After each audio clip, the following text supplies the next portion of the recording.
Hi everyone, today I'm going to do a quick tutorial on how to varnish your paintings. So the first thing you do is make sure that you have no dust, no dirt on the painting itself. This is just a quick painting I did because I wanted to show you the difference the varnish can make on a dark and a light surface. You also need something to hold your varnish in if you're not going to pour it directly on your painting, and a good brush that you use only for varnish, because you don't want like paint in here that gets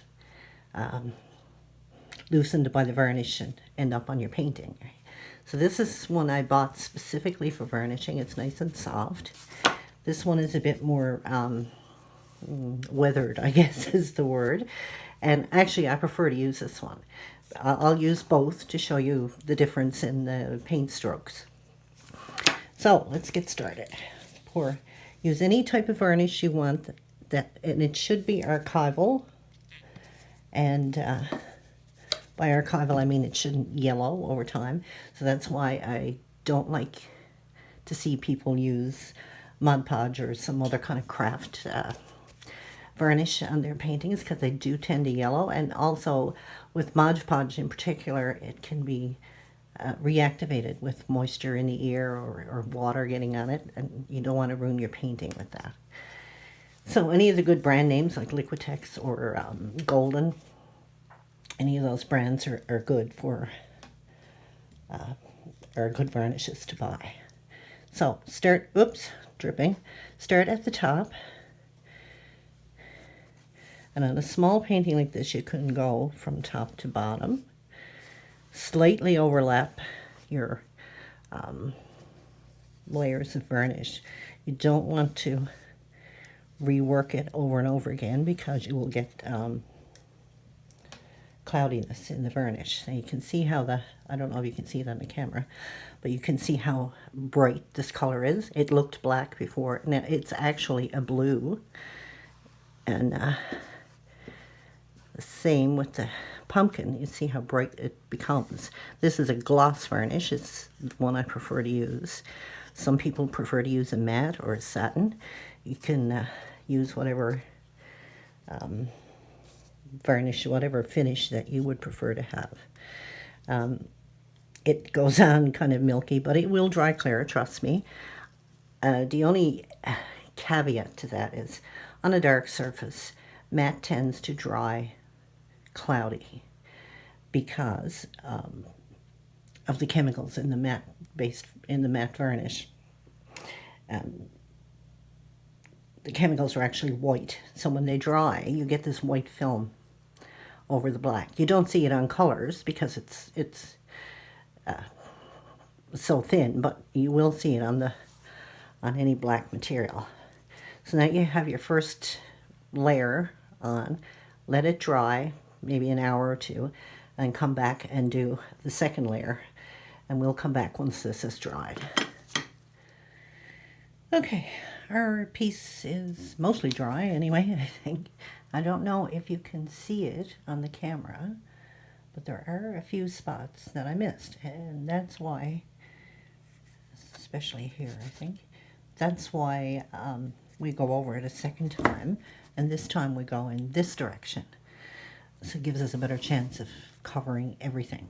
This time I'm going to use this little brush, because I did promise I would show you.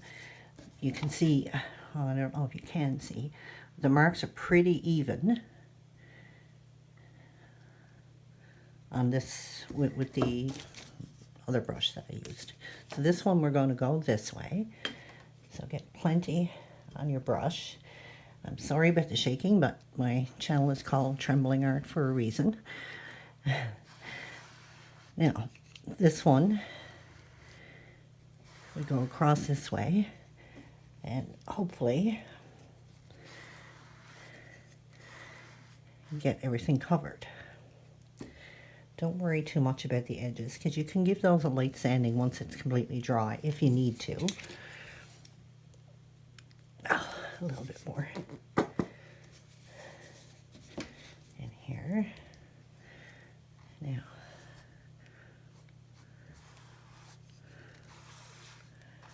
across and get down at eye level with it.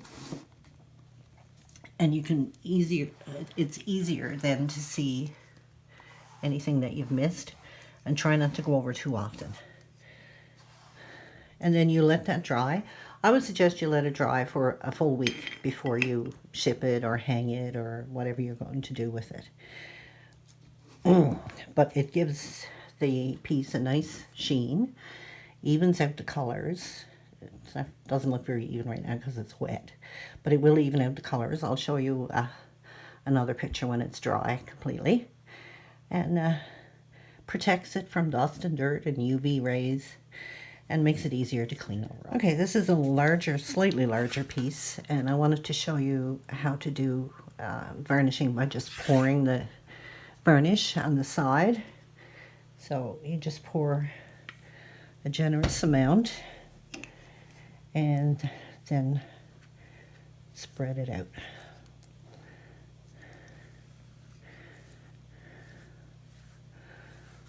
And this way you can pour it across the top and come down first if you want, or you can start by doing it on the side. Try and get it spread out as evenly as possible without going over it 100 times. And I don't know if you can see the bottom. Get right down to the bottom. Oops.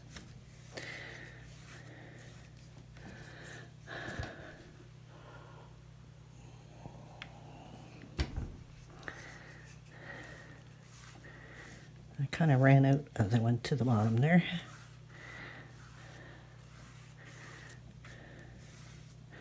And again, kind of get down at eye level so you can tell if you've missed a spot. One right there. And then the same as before, you just let it dry and come back and do a coat in the opposite direction, which we will do. Okay, so this is all dry. But before we continue on and do the coat in the other direction, I wanted to show you a little hint that I forgot to show you initially. When you're varnishing something, especially a gallery wrap canvas, or even these boards, it's helpful if they're up a little bit off the table.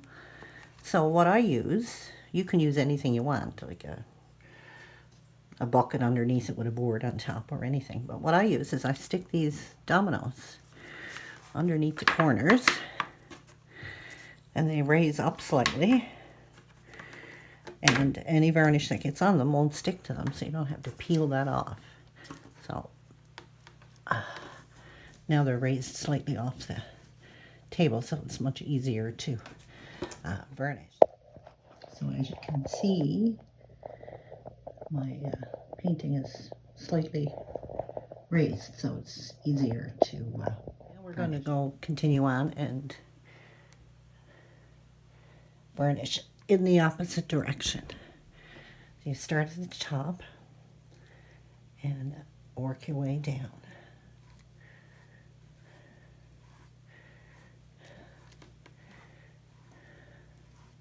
Slightly overlapping as you go, so that you get everything covered.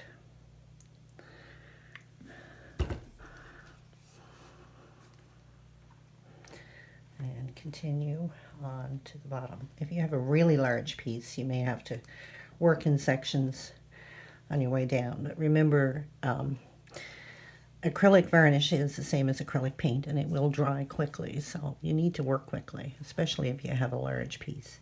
And when you're doing the second row, just slightly overlap the top row. And there you go.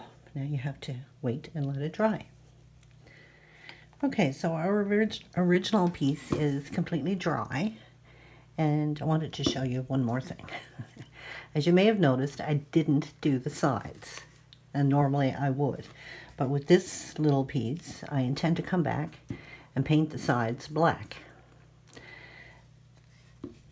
And so when if I have the top of it covered with a varnish first, and I'm painting the sides. Maybe you're going to paint them a different color. Maybe you're going to paint them this orange color.